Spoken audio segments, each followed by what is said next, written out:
Thank you very much for the kind introduction, Dr. Murthy. And thank you for joining me for the first session of the day. My name is Keisuke Inoue. I'm the data scientist at the Pandologic, as Dr. Murthy said. I'm so excited to coming back to Global AI Conference. I've been always having a good experience, enjoying all the other talks. I've been in this conference since when we were doing the physical version, and I'm hoping we will come back to the physical version someday because I enjoyed it so much. But meanwhile, we'll go forward with the virtual conference. All right, I should start. So this is me. Today, I'm gonna present some of the exciting experiments that my team did. So here's my teammates, Tom and Vincent. I just wanted to give a shout out because they do all the hard work. I'm just here and talk and brag about their work today. So let's get going. So I think many of you have heard this. Sam Altman, the CEO of OpenAI, recently stated that AI, sadly, is going to eliminate a lot of people's jobs, right? This is in response to questions that many people have been asking, especially since the release of the ChatGPT last year, and then more recently, GPT-4. Will AI take over the jobs? Will AI steal my job? Here, we at Pandologic, our mission, on the other hand, is to leverage AI to bring people the job they deserve.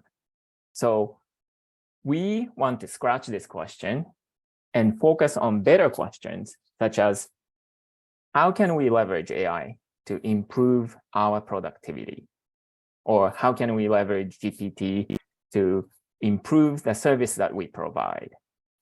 And how can we improve the products that we build, right? I actually used GPT to generate this presentation title. I hope you guys liked it. So speaking of products, our product, one of the products that we offer is an AI recruiter that we call Wendy. So Wendy has 4 jobs. The first job is receiving a job description from our client, and then identify required skills for the job. And then based on the required skills, it designs a dialogue flow for the screening interview. And then thirdly, of course, actually conduct the interview with various candidates or applicants. And then lastly, evaluate the candidate based on the responses in the interviews. So those are the 4 tasks that Wendy performs. And these 4 tasks are implemented by 4 services. 3 of them are internally hosted microservices. And one of them, the left bottom one, is a platform called Kore.AI. That's an external service that does the chatbot, and that serves the chatbot. So these 4 services are performed in a way in a sequence, and it creates a kind of function. The function where the input is a job description, and then output is a report that includes the evaluation result of the candidate, as well as the summary of the chat transcript. And this report can be sent to a client via integration to ATS, automatic applicant tracking system, or our internal platform dashboard, candidate management dashboard called Pando Select. And this function is driven by various NLP or machine learning models, while all the data are represented or stored in graph database. So that's the basic, very high level overview of our AI Recruiter platform. And I mentioned about this NLP machine learning models for this process. And there are 4 specific models. One is that I mentioned earlier, skill extraction model. So it extracts required skills from job descriptions. And second is FAQs. So it allows the chatbot to respond to various questions that applicants or candidates ask during a job interview. And this will be outside the predefined dialogue flow.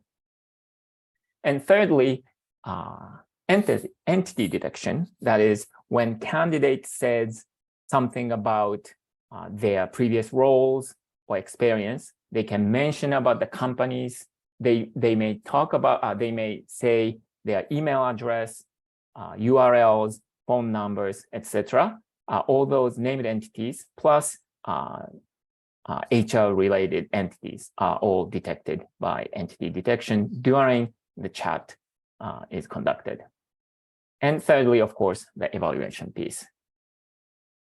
Today, I'd like to focus on the relationship between the GPT or LLM with these FAQ models, because as you can probably see that that's like the most relevant component because of the conversational aspect of this model.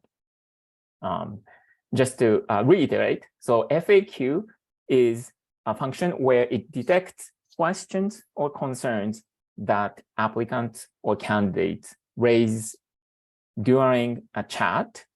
And the chatbot, once it detects those FAQs, it addresses them before moving forward with the interview. So for example, a typical sourcing chat, our AI chatbot start with utterances like, hey, I have a delivery truck driver job for Amazon delivery service in San Jose, California. Are you interested in this job, right?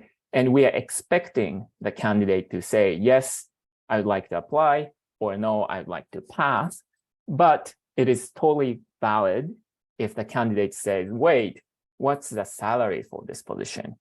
Is this a full-time position or part-time position? So things like that. There are many frequently asked questions in job interview settings, and we have a collection of them, and we would like to detect those questions. So the first question for us is, can we use GPT to improve the detection of these FAQs? So we did a quick experiment, and the methodology is, I think, something very familiar for many data scientists. This would be a supervised text classification task with some data set. In our case, we used existing transcripts, about 500 utterances. Half of them is a negative case, so no FAQs. And the rest of the half is the positive cases. And it is one of the 25 FAQs that we know. So this is multi-class single label text classification. And we're not actually doing a supervised training. So this will be a very small data set, but you can see that we compared the performance of 3 models. The first one is the standard intent detection mechanism that Core has been offering. And this is kind of like a black box intent detection that I think many of you are familiar. For example, if you have built like Alexa app, it's very similar mechanism to define and train a model and use an intent detection. It's a very similar model. The second one, this is a new offering from Kore.AI in a response to this OpenAI APIs, ChatGPT or GPT-3, to leverage that API and create and detect and perform text classification tasks with no training data.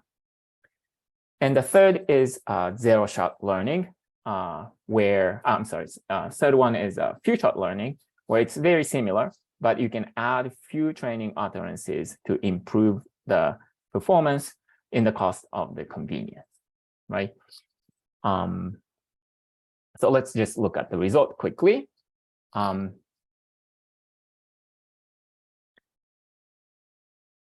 So easiest thing that you can see is that there aren't much performance differences. But if we pick one, the winner, the current one has the best accuracy. The zero-shot learning, unfortunately, have some false positive cases, so it hurt the precision. And also, because of the extra API call that the process needs to include, zero-shot learning or few-shot learning tends to take longer. So in our conclusion, it's not worth the effort to make a switch. But for people who are building new intent detection mechanism, both zero-shot and few-shot may be an attractive option if the tasks are simple enough and convenience is a priority. So that was our quick conclusion that we had. So the second question we had, and this is false positive cases. I'm just going to skip. If you are curious, you can look at it in the presentation, in the slides that should be available online. The second question we asked is, so what if GPT answers the questions, right? So after all, that's what GPT is good at. GPT is good at text generation, not for text classification. So what if GPT answers the question? Can we evaluate the quality of the responses? So that's the experiment we did. So experiment number 2, evaluating the responses. So methodology is simple. We use the same data set and compare the responses for between the 3 models. The one is a baseline. That's the same thing that we've been using. And then second one is, of course, the GPT. And third one, we tried combining them. So we use the baseline as a primary source, but then use GPT as the backup. And again, let's just quickly jump to the results. Just to note a few things, probably people are wondering. When I say GPT, in this case, we're just using Text DaVinci 003 model that were available earlier and now. And then we set the temperature to 0 just to eliminate the hallucination, minimize the hallucination, also to make the experiment repeatable. And then in this chart, the baseline precision is 1. That's just because we are comparing the output where the baseline had the true positive cases. So this precision 1 is kind of an artifact. Now, the quick takeaway we can see is GPT hurts both recall and precision. So it has both false positive cases, but also false negative cases. Whereas the baseline plus GPT, because it will improve the recall, so it picks up some of the false negative cases that baseline had, will make it turn to true positive cases. So it improves the recall. And because by doing so, even though it's hurting the precision, overall, it will improve the accuracy. So this may be actually the winning ticket. That said, we don't know how to. I'm going to discuss how to combine them slightly later. Let's look at quickly some of the responses. So what is the company culture like? So the baseline is here, and baseline is always correct because it's curated. During the onboarding process, we discuss with our client, in this case, Veritone, which is also our parent company, about all these responses. So company culture, we asked the Veritone to define it, and here it is. For GPT, we didn't give away this definition, so GPT had to come up with it. And as you look at these sentences, this actually resonates with what Veritone says in their website. So GPT did a great job creating this paragraph to describe the company culture. Next one was slightly trickier. How big is the company? Again, baseline is correct. GPT did not know the size of the company because it didn't include in job description. This is a better, one of the better responses that GPT did when it didn't know the answer. We have seen cases GPT does this hallucination. For example, if it asks CEO's name, if the company is small enough, not big enough, then GPT often does not know the CEO's name, but make up CEO's name. That happened in our previous experiments. Also, like benefit information, we've seen cases where GPT provides wrong benefit information, which is not a great result outcome for a recruitment use case, of course. Slightly even more trickier, what is the next step?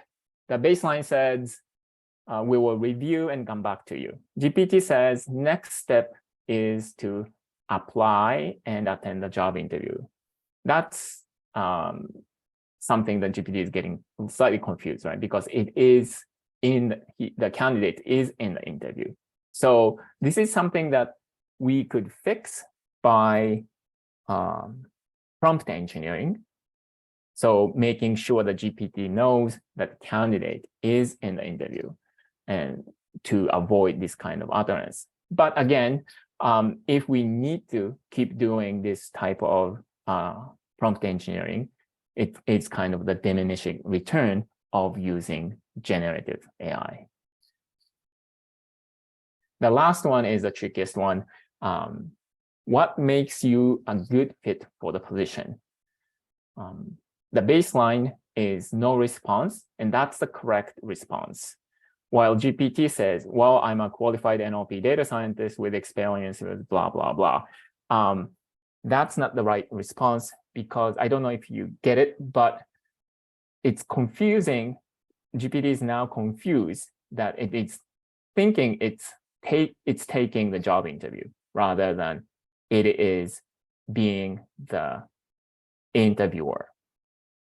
So it's very tricky because this utterance is looks like by the interviewer, but it is actually by the candidate. What happened is we have big client, the Randstad, which is an HR company. So it hires many recruiters. So there was a question asking a candidate, what kind of question would you ask during screening? And this was one of the responses, but you didn't have to answer this response as a candidate. So this was a very, very tricky case, but nonetheless, that's happened. Quickly wrapping up. So in conclusion, there are two observations that we made. One is for a simple NLP task like text classification, using GPT or LLM can hit a bottleneck quickly, and its performance does not match like the hype, right? The Alan Nicole, the CTO of Rasa, recently said in their webinar, he was like saying using GPT for text classification is basically like driving Ferrari in a narrow alley. And I think that describes well about this phenomena. So what about text generation? The text generation is tricky for recruitment use case because we need to always have a safeguard against misinformation and biases, because that's what we absolutely want to avoid. So now what can we do with GPT or generative AI in recruitment? What are we doing? We have few or several projects that are going on at Pandologic using generative AI for recruitment use case. The first one is question generation with human feedback. So during the designing of the dialogue flow, what we can do is we generate question sentences based on extracted skills, but we always involve human feedback. So the human vet the questions that are generated by the model and sign off before it goes to live. The similar thing, what we can do is we can generate the draft of the FAQ responses using GPT or large language model, but make sure with our clients or tech ops team, operation team, so that we validate all those responses are appropriate. You don't need to always involve human. So there are a couple of examples that I would like to show. One is, for example, automatic chat testing. That can be done automatically without risk of involving biases or misinformations. And then second one is, it's not a GPT or LLM, but an interesting application of generative AI, enhancing conversational experience with multimodality. So I have 1 minute, so I'm just gonna show super quick what it looks like, and just tell me when I need to stop. So this one is an example of a very quick example of testing, automated testing of chat. So what you are seeing is our regular chatbot, and it's doing an interview. But this interview is actually taken by GPT. So the responses are generated by GPT.